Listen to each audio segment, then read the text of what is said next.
yaratmayı başardık. Türkiye'nin demokrasi, özgürlük, Yurda emsarket me duvarı azadi, aşıtı, demokrasi u vekhaviye da me peşengi kirli Türkiye.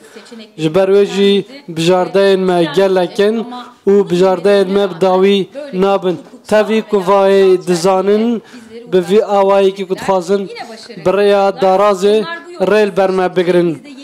Hatta ev ve zahtel me bikin ve reyan helbijerin emeji beravastandın per bebin u takoşina xwa berdavam bikin.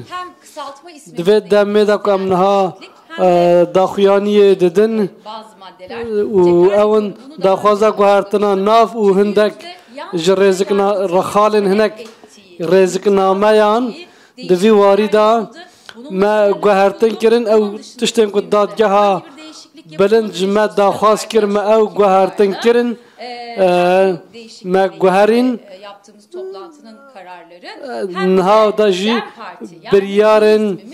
biryarên civîna me û navê partiya me ya dem me ew nivîs gihandiye dadgeha bilind em çavarê nakin ku careka din li vî navê îtiraz bêkirin. Partiya dem ya ku îro bi navê dem partiya wekhevî geniş haliyle söylemek gerekiyorsa orada bir değişiklik yok. ku demokrasiyê ku mirov bi navê wê dirêj bi ti awayî nehatiye guhertin yani bingeha û havêna partiya me gelin ew bi pîtan ra mijûl dibin lê hayvanê me havêna me gelin û her wiha azadî aşitî demokrasî û dadmendiye yek tiştê ku pênaseya me dike û navê me li dîrokê nivîsandiye tekoşîna me û ya berdewam e. Navê wê Kurt me were parvekir û ez vayê gelekî kêfxweşim ku me ev navê nûyê Kurt yê partiyê were parvekir em ji tekoşîneka hêjatên em bi navê partiya dem bi ewekî nû li beramberî we ne dem dehem demê de tê wateya wextê û rihê demê û destpêkirineka nû nîşan dide dem dewran e guhertin e dem niha ye û em dibêjin dem dema niha dema me ye û dem de bi guhertina qeyyûman de dest pê bike û berdewam bike. Em ê dijî zehmetiyên demê û wextê û zextên û zordariyên darazê û mehkemayan helwesta me naguhere û yekîtiya me naguhere û bi vî awayî dê tekoşîna me mezintir bibe. Birêz rojnamevanên hêje û kesên ku ser ekranan temaşeyên me dikin ku guhê wan li gel me ne dilê wan li gel me ne ku nikarin me temaşa bikin hene û ew kesên ku ji ber ku dengdêrên me ne û berdêrên giran bi me re dane bo hilbijartinên giştî ez bêjim ew serlêdanên ku we heta îro kirine we eleqe ji ber eleqeya we zêde ez spasiya we dikim demên gelekî Kurtman ji bo şandina qeyyûman li hemû Tirkiye hejmareka zêde ya berbijêran heye û me ev dem jî ji ber eleqeya zêde heta bîstê me hê bîstê kanûnê me zêde kir me dirêj kir partiya wekhevî û demokrasiyê ya dem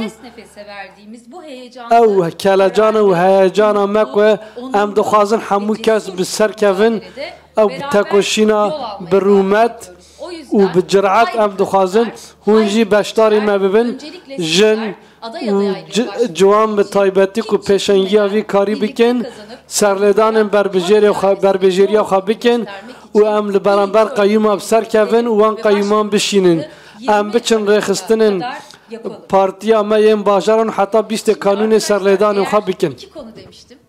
Me gotibû dim mijarê me hene یک مجارا بربجرن هلبجارتنا خواجهی ما حتی بیست کانون ما درش کریا دیجی ناو می نوبو و واتین ویبون اگر پرسین و نبن از دخوازم جار همان تشتان به کردی ببیجم اگر پرسه و هبن از دست به که پرسه و ورگرم از پاش دست به بشا کردی بکم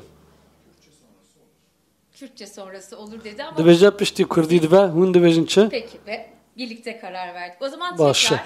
tekrar Dubara hûn bu xeyratın carek de ez dibêjim dem baş, dem geş, dem xweş.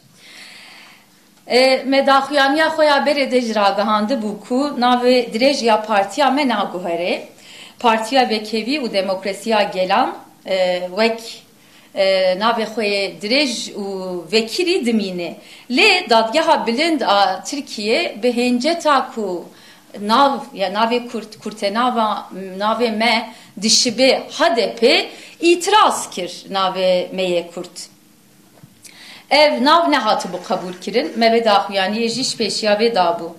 Ji bo ku em berî hilbijartinên xwecihî, berî hilbijartinên herêmî bikevin tangasiyek nû de xwestin hêncetek welê vê carê biafirînin. Me jî nexwest em derfetê bidin wa me îtiraza wa kabul kir vê carê. Me dikarî em jî îtiraz bikin, me jî dikarî em vê kabul nekin lê ji ber ku em pêşiya hilbijartinên xwecihî herêmî de ne me nexwest em derfetekî bidin wa û me amadekariyê xwe kir me navek nû ji xwe re dît hûn zanin ev 6 sal e herî kêm 6 sal e ew dixwazin partiyê me bigirin em dixwazin ji nû ve ava bikin ew yê xirakirinê ne em yê çêkirinê ne ji ber wê yekê me carek dî navek nû dît û me carek dî gelên xwe bê derfet nehişt bi hênceta ware me nexwest gelên Tirkiye mijûl bibin. Navê me yê nû Dem Partiye. Em dibêjin dem dema me ye. Em dibêjin em ê bi Dem Partiye vê demê û vê devranê biguherin. Destpêkê de ev dem wê bibe dema rêkirina qeyyûma. Dem îca dema çareseriyê. Dem îca dema azadiyê. Dem îca dema aşitiyê. Dem dema vekeviyê. Dem dema destkeftinên gelan e. Dem dema me ye. Ev 100 sal wê bibe 100 sala gelan û pêşengiya vê 100 salê jî wê pêşengiya gelê